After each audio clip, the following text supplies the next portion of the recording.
What's up guys, I'm gonna show you today how to make a very quick bread with a few ingredients. This bread can be used for breakfast, lunch, and for French toast.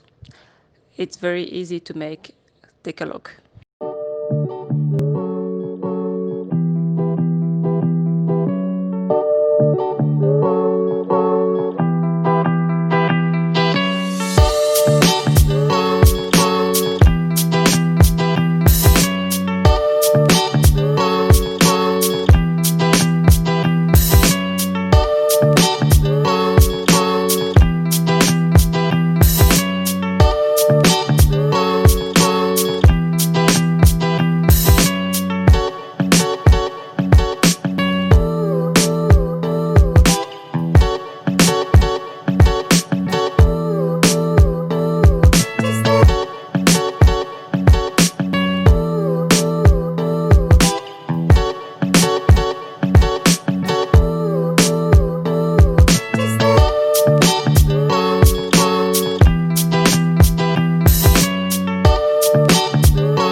As I said before, the recipe is very simple. You don't need to kneading the dough for a long time, and the result is very beautiful.